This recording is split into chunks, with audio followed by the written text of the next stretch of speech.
এই কথা বলে সাওবান রাদিয়াল্লাহু তাআলা আনহু কান্না করতেছেন। আল্লাহ তাআলা হযরত জিবরাইলকে পাঠিয়ে দিলেন।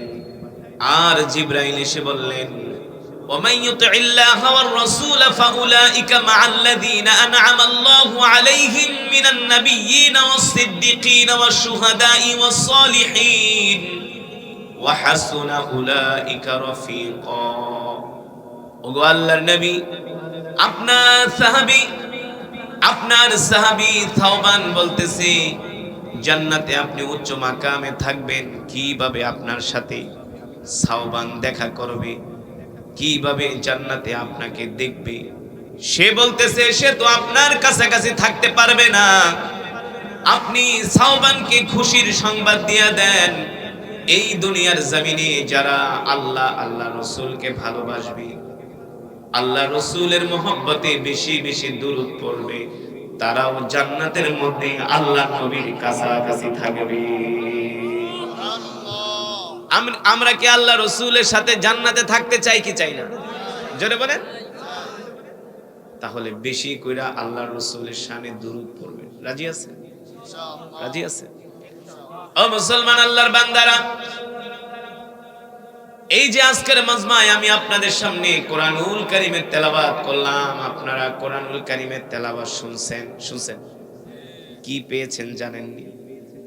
আমি আল্লাহর কোরআন পড়েছি, আপনারা শুধু কান লাগিয়ে লাগিয়ে কোরআনের তেলাওয়াত শুনেছেন। আল্লাহ তাআলা আমাদের প্রত্যেকের আমলনামায় 10টা করে নেকি দান করেছেন। এক এক হরফে 10 নেকি। সুবহানাল্লাহ বলেন। কয় নেকি? এক এক হরফে 10 নেকি। আমি যদি 10,000 শব্দ তেলাওয়াত করি, 10,000কে 10 দিয়া গুণ দেন, নগদ হয় 1 লাখ। শুধু এখানেই শেষ না, কোরআনুল কারীমের আমি এমন একটা সূরা তেলাওয়াত করেছি যে সূরার নাম হলো সূরাতুল ইখলাস। সুবহানাল্লাহ বলেন। কোন সূরা? সূরাতুল ইখলাস। এমন একটি সূরা, তিরমিজির বর্ণনায় আসছে, সাহাবী আবু সাঈদ আল খুদরি রাদিয়াল্লাহু তাআলা আনহু থেকে হাদিসটি বর্ণিত। আল্লাহর নবী বলেন, আল্লাহ রাসূল মুহাম্মদ সাল্লাল্লাহু আলাইহি সাল্লাম বলেন, কেউ যদি সূরাতুল ইখলাস 3 বার তেলাওয়াত করে, আল্লাহ তাআলা তার আমলনামায় পূর্ণ 1 খতম কোরআনুল কারীমের সওয়াব দান করে। তাহলে আজকের মজমায় যারা আসছেন সকলেই 1 খতম করে করে কোরআনুল কারীমের সওয়াব পেয়েছেন। খুশি নাকি বেজার? বলি আলহামদুলিল্লাহ। আর মুহাব্বতের সাথে বলি আলহামদুলিল্লাহ। আল্লাহ তাআলা এই খতমে কোরআনের সওয়াব আপনি আমাদের মা বাবার কবরে পৌঁছায়া দেন, আমাদের দাদা দাদির কবরে পৌঁছায়া দেন। আমিন। ও মুসলমান, এই দুনিয়া ছেড়ে আমাদের একদিন চলে যেতে হবে। পারবো থাকতে? পারবো। দাদা গেল, দাদি গেল, নানা গেল, নানি গেল, বাবা গেল, মা গেল, একদল আসে আর একদল যায়, ঠিক কিনা বলেন? গত বছরের মাহফিলে এই এলাকার অনেক মানুষ ছিল, এই বছর তারা নাই, অনেকেই কবরে। কিন্তু আমরা মৃত্যুর কথা স্মরণ করি না। আল্লাহ তাআলা কোরআনুল কারীমের মধ্যে বলছেন, কুল্লু নাফসিন যায়িকাতুল মাউত। এ দুনিয়ার মানুষ, তোমাদের প্রত্যেককেই মৃত্যুর স্বাদ গ্রহণ করতে হবে, ঠিক কিনা বলেন? এখন যদি মারা যায়, লাশটা আর কেউ ঘরে রাখবে না, উঠানের মধ্যে ফালায় রাখবে। আল্লাহ, একটা চাদর দিয়া এই শীতের ভিতরে আপনার আমার দেহটাকে উঠানের মধ্যে ফালায় রাখবে, ঘরেও নিবে না। এই দুনিয়া অনেক বড় স্বার্থপর রে বাবা।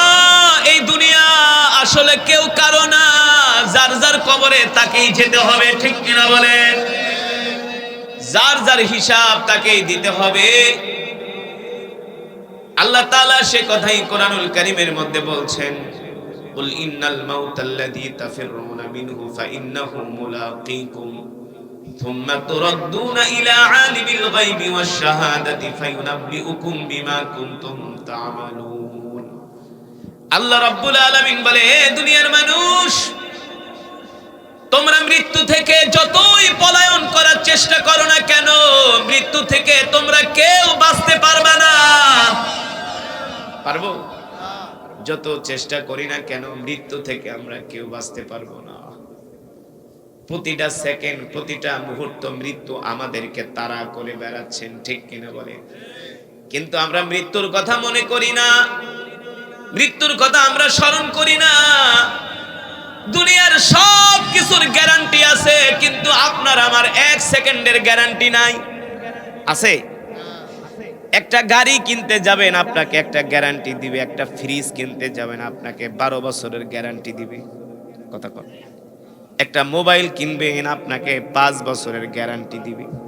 একটা ঘড়ি কিনবেন, আপনাকে 2 বছরের গ্যারান্টি দিবে। পৃথিবীর সব কিছুর গ্যারান্টি হয়। একটা বিল্ডিং বানাবেন, সেখানেও ইঞ্জিনিয়ার আপনাকে 100 বছরের একটা গ্যারান্টি দিবে। কিন্তু আপনারা আমার এই সুন্দর দেহ, এই শরীরের পৃথিবীর কোনো মানুষ গ্যারান্টি দিতে পারবে না, ঠিক কিনা বলে? যে আপনি আমি কতদিন বাঁচবো, কতদিন দুনিয়াতে থাকবো, কেউ বলতে পারবে না। দেখলাম এই যে গতকালকের আগের দিন একজন আলোচক বয়ান করতে করতে স্টেজের ভিতরে মারা গেছে। দেখছেন আপনারা? দেখছেন না? ওয়াজ করতেছে উত্তরবঙ্গে লালমনিরহাটে, ওয়াজ করতেছে। ওয়াজ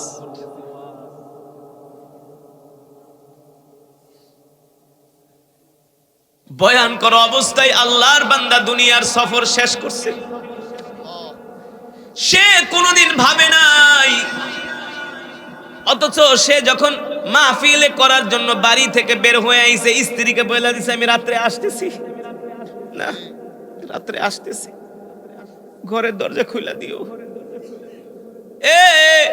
তোমারে বয়ান শেষ করে আমি ফোন দিব। সন্তানদেরকে আদর করেছে, আব্বু থাকো, আগামীকাল সকালে মাদ্রাসায় নিয়ে যাব। কিন্তু আল্লাহর বান্দা জানে না এটাই তার জীবনের শেষ বয়ান। বাবারে, আমরা কি নিয়ে গর্ব করি, কি নিয়ে অহংকার করি? এই পৃথিবী আমাদের থাকার জায়গা না। আল্লাহ রাব্বুল আলামিন বলে, বান্দারে, আমি আল্লাহ যখন ডাক দিব, এক মুহূর্ত, এক সেকেন্ডও দুনিয়াতে থাকতে পারবি না, ঠিক কিনা বলে? মালাকুল মউত আজরাইলকে আল্লাহ তাআলা পাঠাইছে আল্লাহর নবীর জান কবজ করার জন্য। আল্লাহ তাআলা বলে, আজরাইল যা যা, আমার হাবিব, আমার বন্ধু মুহাম্মদ সাল্লাল্লাহু আলাইহি সাল্লামের জান কবজ করে নিয়ে আয়। কিন্তু সাবধান, তুমি কার জান কবজ করতে যাচ্ছ নি? তিনি কিন্তু আমার হাবিব, আমার বন্ধু।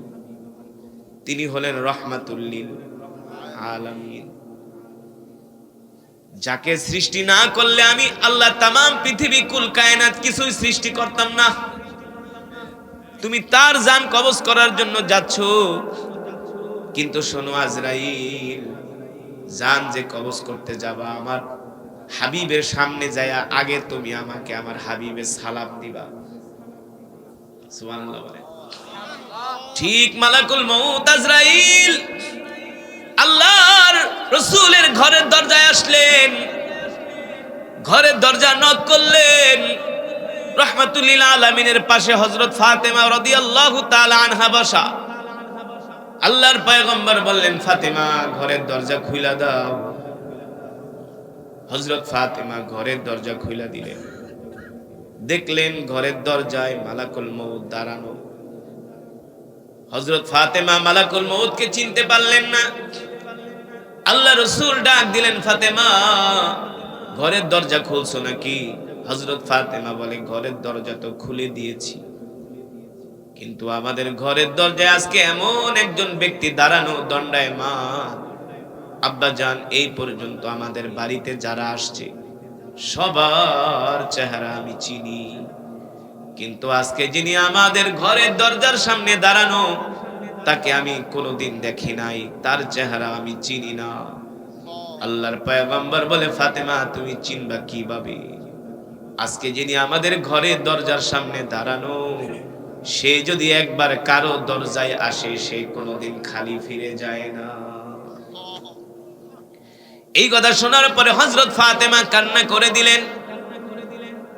আল্লাহর নবী বললেন, ফাতেমা কান্না করো না, ঘরের দরজার সামনে যিনি দাঁড়ানো তিনি হলেন মালাকুল মউত আজরাইল, ঘরের ভিতরে আসতে দাও। আল্লাহু আকবার। মালাকুল মউত আজরাইল আলাইহিস সালাম ঘরের দরজায় এসে আল্লাহর রাসূলকে সালাম দিলেন, আসসালামু আলাইকা ইয়া রাসূলুল্লাহ।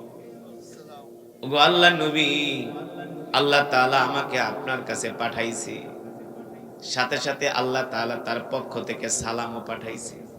সুবহানাল্লাহ বলেন। আমি আপনার জান কবজ করার জন্য আসছি। একজন ফেরেশতা, আজ পর্যন্ত আমি যত রাজা বাদশার দরবারে গেছি, যত নবী পয়গম্বরদের দরবারে গেছি, কারো জান কবজ করার জন্য আমি অনুমতি চাই নাই। কিন্তু আল্লাহ তাআলা আমাকে নির্দেশ দিছে, আপনার জান কবজ করার আগে আপনার অনুমতি নেওয়া লাগবে। সুবহানাল্লাহ বলেন। ওগো আল্লাহর হাবিব, যদি অনুমতি দেন আপনার জান কবজ করব, আর যদি অনুমতি না দেন মালাকুল মউত খালি হাতে ফিরে যাবে। মালাকুল মউত খালি হাতে ফিরে যাবে। আল্লাহর পয়গম্বর বললেন, আজরাইল যদি অনুমতি না দেই খালি হাতে ফিরে যাবা, কিন্তু একদিন না একদিন তো আমাকে মরতেই হবে, ঠিক কিনা বলেন? তার মানে মৃত্যু থেকে কেউ বাঁচতে পারে না, আমরাও বাঁচতে পারবো না। আল্লাহ রাসূলের হাদিস, আল্লাহ নবী বিশ্ব নবী রাহমাতুল লিল আলামিন সাহাবীদেরকে নিয়ে মৃত্যুর আলোচনা করতেছি। আল্লাহ নবী ডাক দিয়া বলে, সাহাবীরে, একজন মানুষের যখন মৃত্যুর সময় হয়, কিসের সময়? মৃত্যুর সময় হয়, ভালো করে খেয়াল করেন। 40 দিন আগে আজরাইল তার সাথে আইসা সাক্ষাৎ কইরা যায়। কয়দিন আগে? 40 দিন আগে। তার মাথায় হাত দিয়া বলে, হে বনি আদম, আমি মালাকুল মউত আজরাইল, আল্লাহ তাআলা আমাকে তোর কাছে পাঠাইছে, আর 40 দিন পরে তোর মৃত্যু হবে, সাবধান, তুই কিন্তু তওবা কইরা ভালো হয়ে যা। এই কারণে দেখবেন যে মানুষগুলো মারা যায়, 40 দিন আগে থেকেই তার কথাবার্তা সবকিছু পাল্টায়া যায়। কথাবার্তার ভিতরে পরিবর্তন চলে আসে, খাবার দাবারের মধ্যে পরিবর্তন চলে আসে, আচার ব্যবহারের মাঝে পরিবর্তন চলে আসে, মন মরা হয়ে যায়। কি মরা হয়ে যায়? মন মরা হয়ে যায়, মনে আর শান্তি পায় না, অস্থির থাকে, অস্থির, কোনো কিছু তার ভালো লাগে না। কারণ এই দুনিয়া ছেড়ে তাকে চলে যেতে হবে। গত 3 দিন আগের ঘটনা, আমি ঢাকা শহর যেই বাড়িতে যেখানে আমি থাকি, আমার পাশের বাসার একজন লোক তার বাজার করে দেয়, একজন দারোয়ান, একটা লোক 5 ওয়াক্ত নামাজ পড়ে আল্লাহর বান্দা। আমি যখন জোহরের নামাজ পড়তে যাই, জোহরের নামাজ পড়ে একটু মসজিদে বেশিক্ষণ সময় কাটাই, মোটামুটি 2:30-3টার দিকে মসজিদ থেকে বের হই। প্রতিদিন ওই আল্লাহর বান্দার সাথে আমার মসজিদে সাক্ষাৎ হয়। মসজিদে সাক্ষাৎ হলে সে আমাকে সালাম দেয়, হাসি মুখে কথা বলে। কিন্তু গত কিছুদিন ধরে আমাকে দেখলে সালাম ঠিকই দেয়, কিন্তু আগের মতো আর তার ভিতরে চঞ্চলতা নাই। চঞ্চলতা, হাসি খুশির ভাবটা নাই, মন মরা। গতকালকে যখন বাজার করতে গেলাম, একজন দোকানদার বললে, হুজুর শুনছেননি? কি হয়েছে? বলে, ওই দুলাল তো মারা গেছে। আমি বলি, কোন দুলাল? বলে, আপনার পাশের বাসায় যে বাজার করে দেয় ওই লোকটা। আমি বলি, বলেন কি? সে তো 5 ওয়াক্ত নামাজ পড়ে, ভালো মানুষ। বলে, হুজুর গতকাল ফজরের সময় স্ট্রোক করে মারা গেছে। আল্লাহর নবী বিশ্ব নবী রাহমাতুল লিল আলামিন বলে, উম্মত, তোমার যখন মৃত্যুর সময় হয় মালাকুল মউত আজরাইল 40 দিন আগে তোমার কাছে আয়েশা তোমাকে সতর্ক করে যায়, যদি সে আল্লাহওয়ালা হয়, যদি সে মুমিন হয়, তাহলে বেশি বেশি করে আরো ইবাদতের পরিমাণ বাড়ায় দেয়। যদি মুমিন হয়, আত্মীয় স্বজনদেরকে ডাকে, মাফ চায়া নেয়, বলে ভাই রে মাফ কইরা দিও, যদি কোনো কষ্ট দিয়া থাকি ক্ষমা কইরা দিও। মানুষের কাছে কোনো ঋণ থাকলে ঋণ পরিশোধ কইরা দেয়। ছেলেকে ডাইকা বলে বাবা রে আমার মৃত্যুর পরে অমুক ইমাম সাহেব অমুক মাওলানা সাহেবরে দিয়ে আমার জানাজাটা দিয়া দিও। বাবা দেরি করবা না, তাড়াতাড়ি করে আমারে কবর দিয়া দিও। ডাক দেয় বাবারে তোর মায়েরে দেখা রাখিস, বোনগুলারে দেখা রাখিস, আমার এই সম্পদগুলা মাদ্রাসায় দান করে দিস।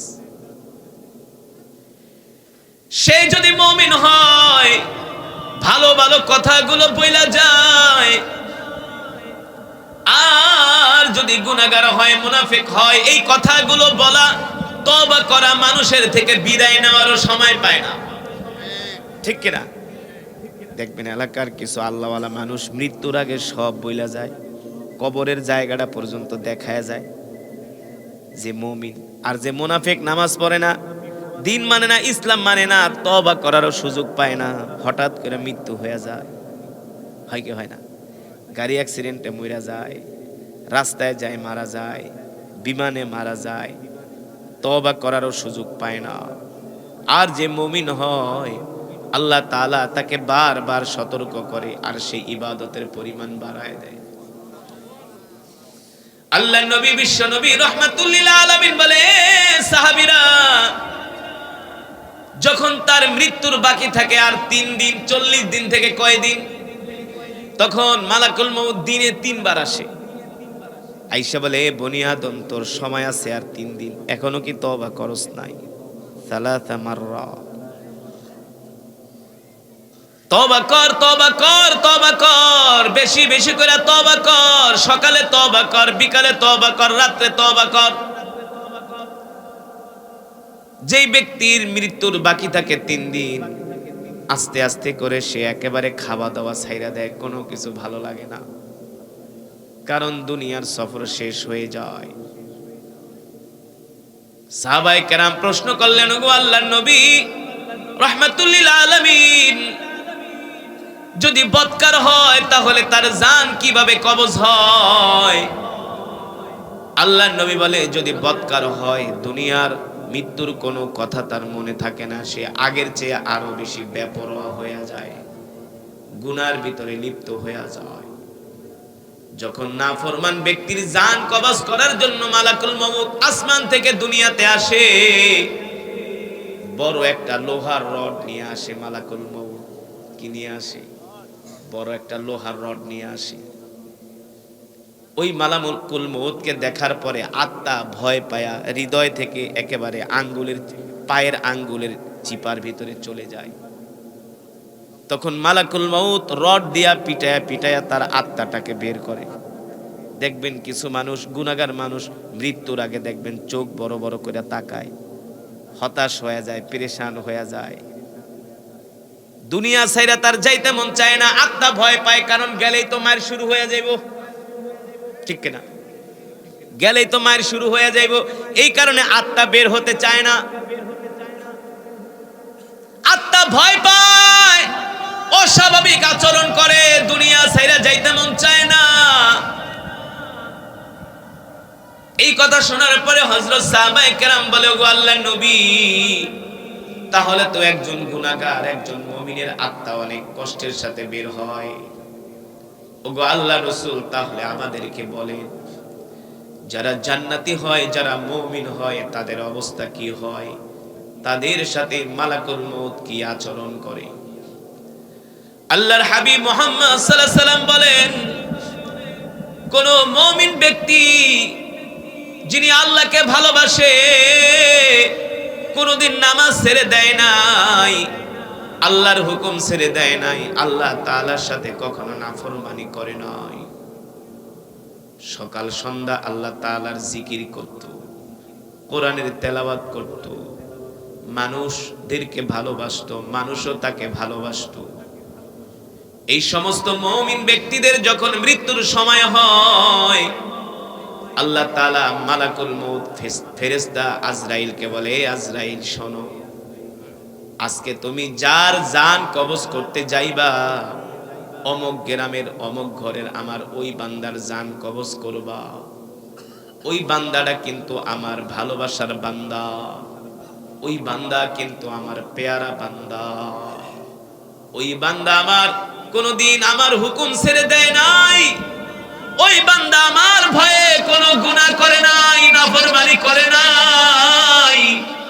এ আজরাইল, সাবধান সাবধান, আমি আল্লাহ তোমাকে নির্দেশ দিলাম, আমার বান্দার জান কবজ কইরা আনবা। খবরদার আমার বান্দা যাতে কোনো কষ্ট না পায়। সুবহানাল্লাহ বলেন। হাদিস শরীফে আসছে, আল্লাহ তাআলা নির্দেশ দেয়, এ আজরাইল, আমার অমুক মুমিন বান্দার জান কবজ করতে যাইবা, জান্নাত থেকে একটা সাদা রুমাল নিয়ে যাও। সুবহানাল্লাহ বলেন। কি নিয়ে যাও? জান্নাত থেকে একটা সাদা রুমাল নিয়ে যাও, আর জান্নাত থেকে একটা খুশবু নিয়ে যাও। কি নিয়া? জান্নাতি একটা খুশবু, আর জান্নাত থেকে একটা রুমাল নিয়ে যাও। মালাকুল মউত আজরাইল জান্নাত থেকে একটা সাদা রুমাল আর একটা খুশবু নিয়ে আসমান থেকে দুনিয়াতে আসে, আর ওই মুমিন ব্যক্তি, মুমিন বান্দার মাথার কাছে আইসা বসে। সুবহানাল্লাহ বলেন। গুনাহগারের সামনে তো মালাকুল মউত ভয়ঙ্কর চেহারা নিয়ে যায়। ভয়ঙ্কর চেহারা দেখলে তো গুনাহগার নাফরমান ভয় পায়া যায়। নাফরমান বান্দা দুনিয়ার সব কিছু ভুলা যায়, পেরেশান হয়ে যায়। আর যিনি মুমিন বান্দা, আল্লাহর পেয়ারা বান্দা, তার সামনে মালাকুল মউত যখন আসে তখন সুন্দর একটা আকৃতিতে আসে, যাকে দেখলে ভয় লাগে না, দেখলে মায়া লাগে। কত সুন্দর চেহারার মানুষ। মালাকুল মউত আইসা তার মাথার কাছে বইসা তাকে আদর করে আর বলে, শোনো শোনো, তুমি হলা আল্লাহর পেয়ারা বান্দা, আমি হলাম মালাকুল মউত আজরাইল, তোমার জান কবজ করতে আসছি, তুমি ভয় পাও না, ভয় পাও না। আমি আস্তে করে তোমার জানটা, তোমার রূহটা আমি নিয়ে নিব, তুমি টেরও পাবা না। সুবহানাল্লাহ। ডাক্তারের কাছে যখন ইনজেকশন দিতে যান, যারা ভালো ডাক্তার তারা কি কয়, কি বলে? আমি আপনাকে ইনজেকশন দিব, কোনো ব্যথা পাইবেন না, ভয় পাইবেন না, না বলে কি? বলে না? আর এটা কোনো বিষয় না, পিঁপড়ার কামড়ের মতো একটু শুধু ব্যথা পাইবেন, এর বেশি না। আর কিছু ডাক্তার আছে কথা না কয়ে ঢুকায় দেয় ইনজেকশন। হ্যাঁ, ওই ব্যক্তির এই আচরণ করার কারণে আরো ভয় বেশি লাগে, লাগে কি লাগে না? ব্যথাও বেশি লাগে, ভয়ও। কিছু ভালো ডাক্তার আছে রোগীর সাথে ভালো আচরণ করে, ভয় পায় না, আপনি কি চিন্তা করেন, আমি আস্তে করে একটু সুইটা ঢুকাবো, আপনি টেরও পাবেন না। সুন্দর করে গল্প করে আর আস্তে করে সুইটা ঢুকায় দেয়। ঠিক কিনা বলে? ঠিক। মালাকুল মউত আজরাইল আলাইহিস সালাম ওই জান্নাতি ব্যক্তির সাথে গল্প করে আর বলে, শোনো, এ তুমি কি মৃত্যুকে ভয় পাইতেছো? ভয় পাও না, ভয় পাও না। শোনো, তুমি যখন দুনিয়ার সফর শেষ করবা, তুমি কোন জায়গায় যাইবা জানো নি? বলে না, আমি তো জানি না কোথায় যাবো। তখন আল্লাহ তাআলা মুমিন ব্যক্তির সামনে জান্নাতের দরজাটা খুইলা দেয়। জোরে বলেন সুবহানাল্লাহ। তখন তিনি তাকায়া তাকায়া জান্নাতের নেয়ামতগুলো দেখতে থাকে, জান্নাতের বাগানগুলো দেখতে থাকে। সুবহানাল্লাহ বলেন। আল্লাহ তাআলা কোরআনুল কারীমের মধ্যে বলছেন, ইন্নালিল মুত্তাকিনা মাফাজা হাদাইকা ওয়া আনাবা ওয়া কাওয়াইবা আতরাবা ওয়া কাসান দিহাকা। আল্লাহু আকবার। লা ইয়াসমাউনা ফিহা লাগওয়া ওয়ালা কিযাবা। আল্লাহ তাআলা বলে, নবী আপনি বলে দেন, আমি আল্লাহ জান্নাতি বান্দাদের জন্য জান্নাতের মধ্যে এমন নিয়ামত রাখছি, এই দুনিয়াতে যারা মুমিন হবে তারা হবে সফল। সুবহানাল্লাহ। তারা কি হবে? সফল। যারা 5 ওয়াক্ত নামাজ পড়বে, আল্লাহর হুকুম মানবে, আল্লাহর বিধান মানবে, আর কিছু গরু খাওয়া কুলাঙ্গার মুসলমান আছে, জীবনও নামাজ পড়ে না। 5 ওয়াক্ত নামাজ তো পড়েই না, জুমার নামাজটা পর্যন্ত পড়ে না, সারাদিন শুধু বিড়ি টানে। প্রতিদিন 2 প্যাকেট বিড়ি লাগে, প্রতিদিন 2 প্যাকেট বিড়ি লাগে।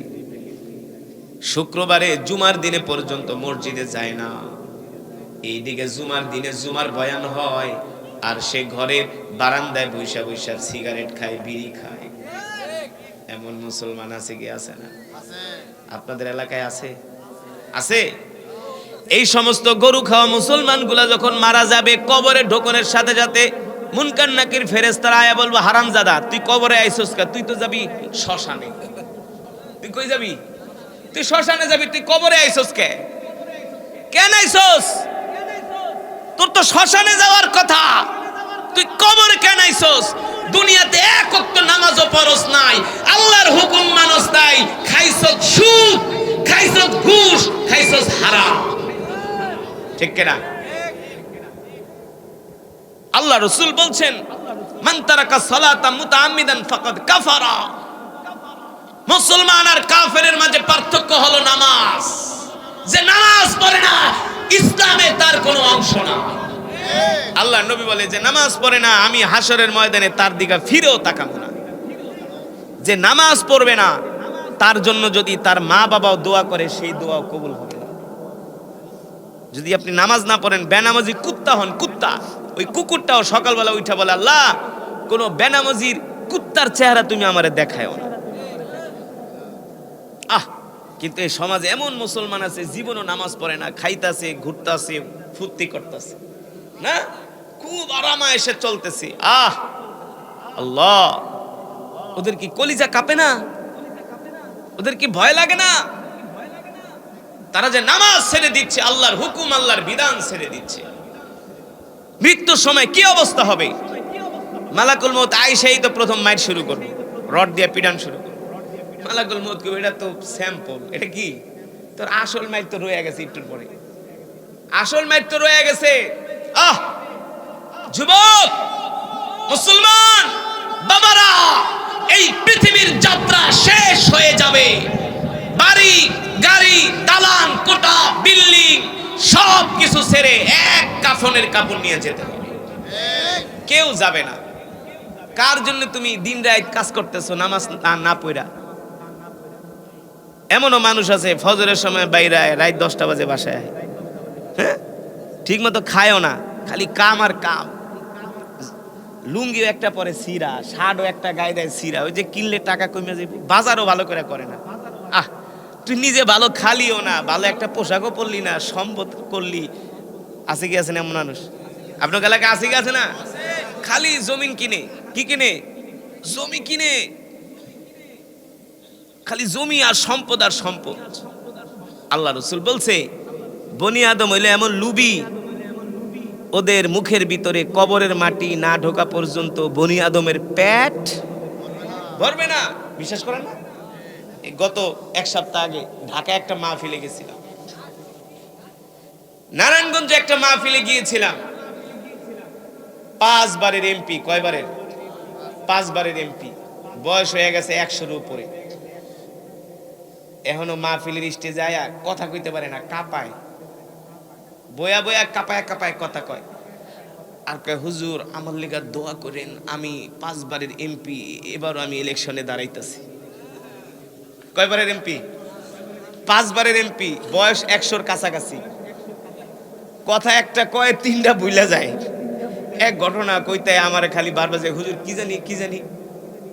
হুজুর সারাদিন নির্বাচনের ওই এক জায়গায় যা বক্তৃতা দিছি, তখন কথা মনে আসতেছে না, কি জানি কি জানি।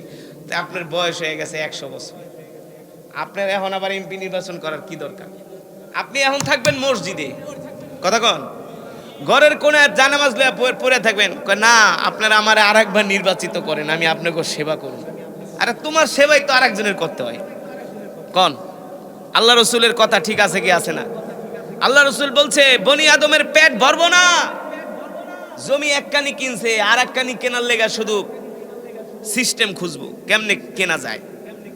সম্পদ, টাকা পয়সা, বাড়ি গাড়ি, ক্ষমতায় কোনোদিন মানুষের মন সেই দিনই বর্ব, যেদিন কাফনের কাপড় পেঁচাইয়া কবরের ভিতরে রাখবে। সেই দিন তার শখ মিটবে, এছাড়া মন কোনোদিন ভরবে না। আল্লাহর নবী বিশ্ব নবী রাহমাতুল্লিল আলামিন বলে, উম্মত, এ উম্মত, তুমি যদি আল্লাহর পেয়ারা বান্দা হও, মৃত্যুর সময় তোমার কোনো ভয় নাই, তোমার কোনো চিন্তা নাই, তোমার কোনো টেনশন নাই। আল্লাহু আকবার। এবার মালাকুল মউত আজরাইল বলবে, দোস্ত শোনো, তুমি ভয় পাও না। তুমি যে ভয় পাইতেছো, তুমি তো দুনিয়ার সফর শেষ কইরা এমন এক জায়গায় যাইতেছো যেখানে শুধু সুখ আর সুখ। সুবহানাল্লাহ। ইন্নালিল মুত্তাকিনা মাফাজা হাদাইকা ওয়া আনাবা। দুনিয়ার জমিনে তুমি মুমিন হবার কারণে তুমি সফল হয়ে গেছো, কামিয়াব হয়ে গেছো। সুবহানাল্লাহ। তোমার কপাল খুলে গেছে। একটু পরে তোমাকে কবরের ভিতরে তোমাকে শোয়ানো হবে, ওই কবরটা তোমার জন্য জান্নাতের বাগান বানায় দেওয়া হবে। সুবহানাল্লাহ। আর তুমি কবর থেকে যেখানে তোমার আসল বাড়ি, আমাদের আসল বাড়ি কোথায়? জান্নাত। আসল বাড়ি কবর, তো আমাদের আসল বাড়ি। কবরে তো আমরা কিছুদিন থাকবো, তারপরে চলে যাব আসল বাড়ি জান্নাতে। সুবহানাল্লাহ। মালাকুল মউত বলবে, ওই যে তাকায় দেখো, হাদাইকা ওয়া আনাবা, ওই যে জান্নাতের মধ্যে তোমার জন্য আঙ্গুরের বাগান বানানো হয়েছে। কিসের বাগান? আঙ্গুরের বাগান, দুধের নহর, মধুর নহর। সুবহানাল্লাহ। ওয়া কাওয়াইবা আতরাবা, তোমার জন্য আল্লাহ তাআলা সমবয়স্কা সুন্দরী রমণী হুর বানায়া রাখছে। এক একজন জান্নাতি পুরুষ 70টা করে হুর পাবে। কয়টা? কয়টা করে? বিশ্বাস করেন না? বিশ্বাস করেন না? এক বৃদ্ধ সাহাবী মসজিদে নববীতে বসে আছে, আল্লাহ রাসূল ডাক দিছে, তাআলাউ ইয়া শাইখুনা, এই আমাদের বৃদ্ধ, এদিকে আসো। আপনি কি জান্নাতে যেতে চান? বৃদ্ধ সাহাবী বলে, গো আল্লাহর নবী, জান্নাতে না গেলে আপনারা কিভাবে দেখব? আল্লাহর নবী বলে, কোন বৃদ্ধ তো জান্নাতে যাবে না, কোন বৃদ্ধ তো জান্নাতে যাবে না। এই কথা শোনার পরে তো বৃদ্ধ সাহাবী কান্না করা শুরু করছে। ওগো আল্লাহ রাসূল, কি বলেন, কি বলেন? বৃদ্ধ জান্নাতে যাবে না মানে? জান্নাতে না গেলে আপনাকে আমি দেখব কিভাবে? এমন কান্না শুরু করছে বৃদ্ধ। আল্লাহ নবী মুস্কি মুস্কি হাসতেছে বৃদ্ধর কান্না দেখা। এবার ডাক দিছে, বৃদ্ধ এদিকে আসেন, শোনেন, আল্লাহ তাআলা কোন বৃদ্ধকে জান্নাতে নিবে না, তবে প্রত্যেকটা বৃদ্ধকে আল্লাহ তাআলা মৃত্যুর পরে 25 বছরের যুবক বানায়া জান্নাতের পানি দিয়া গোসল করায়া একেবারে সুদর্শন যুবক বানায়া আল্লাহ তাআলা তাদেরকে জান্নাতে দিবে। প্রত্যেকটা বৃদ্ধরা সেই দিন যুবক হয়ে যাবে। কি হয়ে যাবে? যুবক। কালো চুল থাকবে না, কালো চুল, সাদা চুল থাকবে না, সব কালো হয়ে যাবে। কালো, কারো চামড়া কুচকুচানি থাকবে না, ঘুচিয়ে থাকবে না, চামড়া টাইট ফিট হয়ে যাবে। সুবহানাল্লাহ। এই দুনিয়াতে কত কষ্ট না? রোগ শোক, গ্যাস্ট্রিক, অম্বল, বাত ব্যথা, কোমর ব্যথা, হাঁটু ব্যথা, ডায়াবেটিস, প্রেসার, এত কষ্ট ভাল লাগে নাকি? আল্লাহ রাসূল কা মত খালি একটু কষ্ট কইরা, দাঁতে কামড় দিয়া 50-60টা বছর একটু কষ্ট কইরা খালি আসো আসো, একটু কষ্ট করো, এমন জান্নাত দেওয়া হবে আর কোনদিন জান্নাত থেকে বের করা হবে না। ঠিক কি না? কাওয়াইবা আতরাবা, 70টা করে হুর দেওয়া হবে এক একজন জান্নাতীকে। যুবক, কার পিছনে ঘোরো? যুবকরা বোঝে না, নামাজ পড়ে না,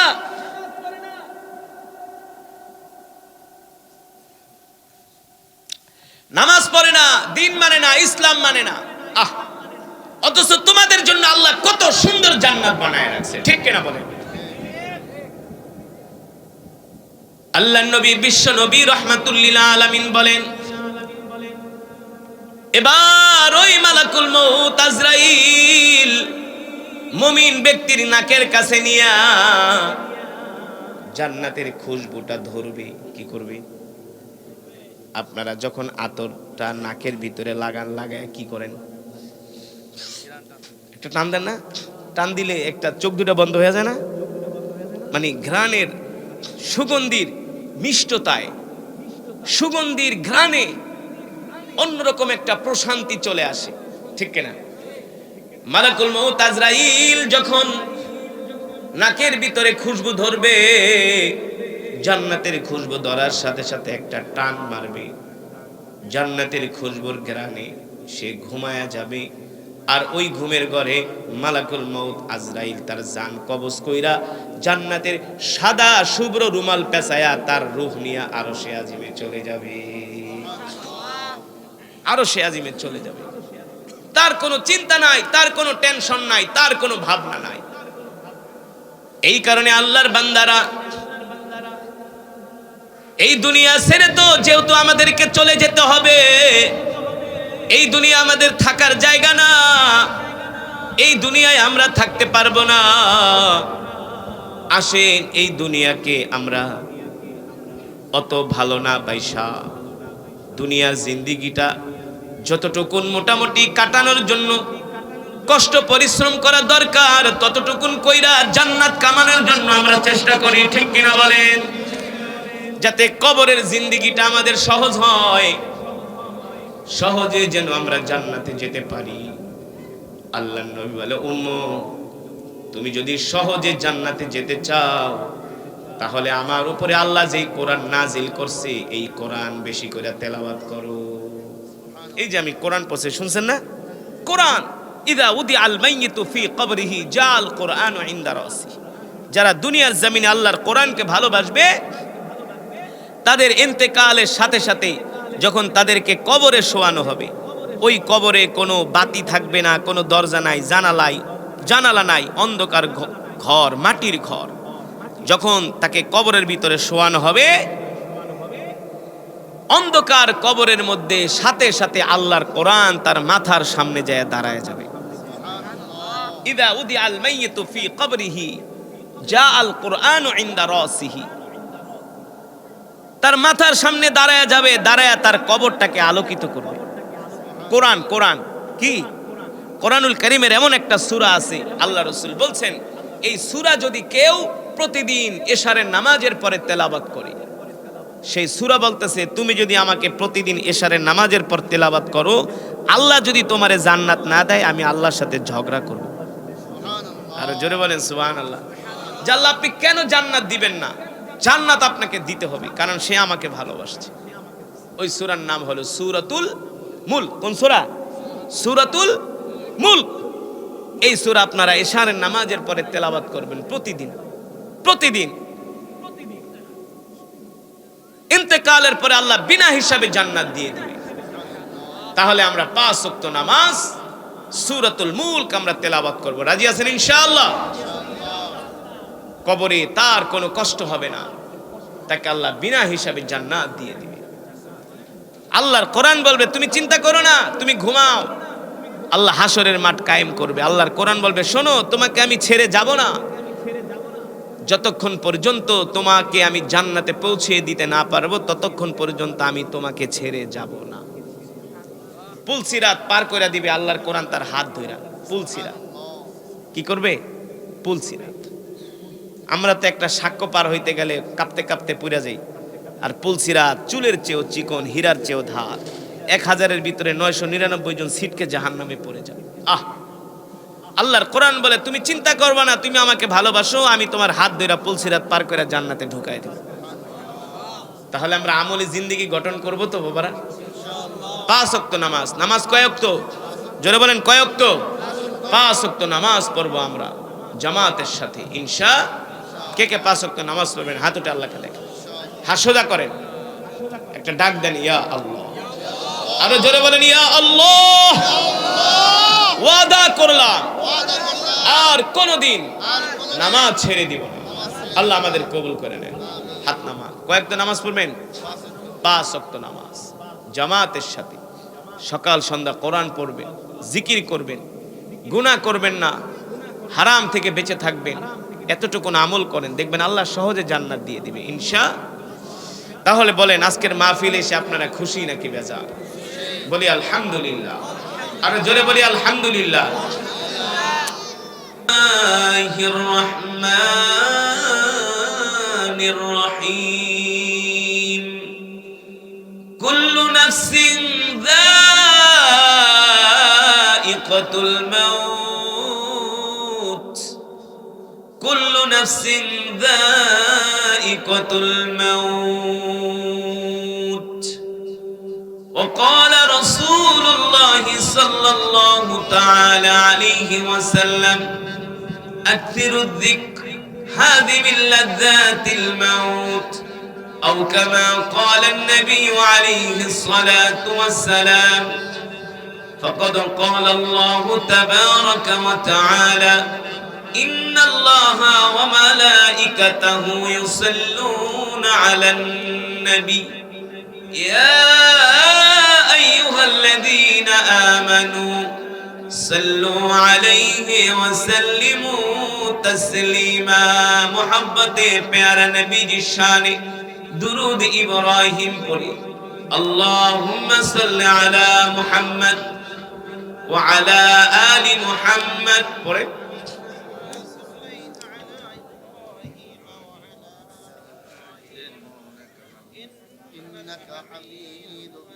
শোনেন, একবার দুরূদ শরীফ পড়লে আল্লাহ তাআলা তার উপরে 10 বার রহমত নাজিল করে। কয়বার? একবার দুরূদ শরীফ পড়লে আল্লাহ রাসূলের উপরে আল্লাহ তাআলা সাথে সাথে 10 বার রহমত নাজিল করে। জোরে বলেন সুবহানাল্লাহ। 10টা গুনাহ সাথে সাথে মাফ হয়ে যায়। কয়টা গুনাহ? 10টা গুনাহ সাথে সাথে মাফ হয়ে যায়। আরো শুনবেন দুরুদের কি সওয়াব, আরো শুনবেন। দুরূদ শরীফ তো পড়েন না, ভুলেও তো পড়েন না, নামাজ ছাড়া তো জিন্দেগিতে দুরুদ পড়েন না, মাহফিলে আসছেন সেটাও পড়েন না, তো কই পড়বেন দুরুদ? চার দোকানে বসে। দুরুদ পড়ার সময় পাগল হয়ে যাবেন দুরুদ পড়তে পড়তে। আপনার দুরুদ পড়ার ভাব দেখলে বোঝা যাবে যে আপনি রাসূলের একজন আশিক। এই যে আস্তে আস্তে দুরুদ পড়লেন, খুব কষ্ট পাইলাম দেখে না, রাসূলের আশিকরা এইভাবে দুরুদ পড়ে না। দুরুদের আওয়াজ শুনলে রাসূলের আশিকরা পাগল হয়ে যায়। আর করতেছেন, হ্যাঁ, আল্লাহু আকবার। আল্লাহ রাসূল বলছে, উম্মত তুমি যদি আমার প্রতি একবার দুরুদ পড়ো, আল্লাহ তাআলা তোমার উপরে 10 বার রহমত নাজিল করবে, 10টা গুনাহ মাফ করে দিবে। জান্নাতে যাওয়ার জন্য আল্লাহ তাআলা তার রাস্তা 10 কদম আগায় দিবে। একবার দুরূদ শরীফ পড়বেন, আল্লাহ 10 কদম রাস্তা আগায় দিবে। আল্লাহ রাসূল বলে, উম্মত তুমি কি আমার সাথে জান্নাতে আমার কাছাকাছি থাকতে চাও? কে বলছেন? আল্লাহ রাসূল। কে বলছেন? আল্লাহ রাসূল বলছেন, উম্মত তুমি কি জান্নাতে আমার কাছাকাছি থাকতে চাও? সুবহানাল্লাহ। রাসূলের একজন সাহাবী, নাম রাসূলের গোলাম, রাসূলের খাদেম হযরত সাওবান রাদিয়াল্লাহু তাআলা আনহু। নাম কি? সাওবান রাদিয়াল্লাহু তাআলা আনহু, রাসূলের সাহাবী, রাসূলের খাদেম। সাওবান রাদিয়াল্লাহু তাআলা আনহু একদিন আল্লাহ রাসূলের মজমায় বসে কান্না করতেছে মানে কি, চোখ দিয়ে অজর ধারে পানি পড়তেছে, মনে হয় যে তার চোখ থেকে পানির সাথে রক্ত বের হচ্ছে, এমন ভাবে কান্না করতেছে। আল্লাহ রাসূল ডাক দিয়েছে, তাআলা ইয়া সাওবান লিমা তাবকি। এ সাওবান তুমি কাঁদো কেন? আমি কি তোমাকে কোনো কষ্ট দিছি?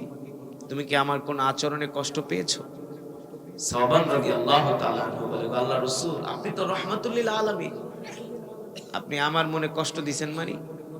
ফিদা কাবি উম্মি ইয়া রাসূলুল্লাহ, আল্লাহ রাসূল আপনার জন্য আমি সাওবান জীবন দিতে পারি, শুধু জীবন দিতে পারি না, আপনার জন্য আমার মা বাবা কুরবান হয়ে যায়। জোরে বলেন সুবহানাল্লাহ। আল্লাহ রাসূল বলতেছে, তাহলে কান্না করো কেন? সাওবান রাদিয়াল্লাহু তাআলা আনহু বলে, আল্লাহ রাসূল দুনিয়াতে তো আমি আপনার কাছাকাছি থাকি, আপনাকে চাইলেই দেখতে পারি, আমার যখন ক্ষুধা লাগে আমি দৌড়ে বাড়িতে যাই, ঘরে যায় যখন কোনো খাবার দাবার পাই না, ক্ষুধার্ত অবস্থায় আবার আপনার দরবারে চলে আসি, যতক্ষণ আপনার চেহারার দিকে তাকায় থাকি, আল্লাহর কসম করে বলি আমি সাওবান ক্ষুধার যন্ত্রণা ভুলে যাই। দুনিয়াতে আপনাকে দেখে আমি আমার কলিজা ঠান্ডা করি, আপনি আপনার কাছাকাছি বসি, আপনার সামনে থাকি, কিন্তু জান্নাতে তো আপনি তো থাকবেন জান্নাতুল ফেরদাউসের উচ্চ মাকামে, উচ্চ আসনে। সেখানে তো আমি থাওবান যাইতেও পারবো না, আপনাকে দেখতেও পারবো না। এই কথা মনে করে আমি কষ্ট পাইয়া কান্না করতেছি যে দুনিয়াতে শুধু আপনাকে দেখলে আমার কলিজা ঠান্ডা হবে না, জান্নাতেও আমি আপনাকে দেখতে চাই। কিন্তু আমি তো ছোট মানুষ, আপনাকে জান্নাতে আমি কিভাবে দেখব?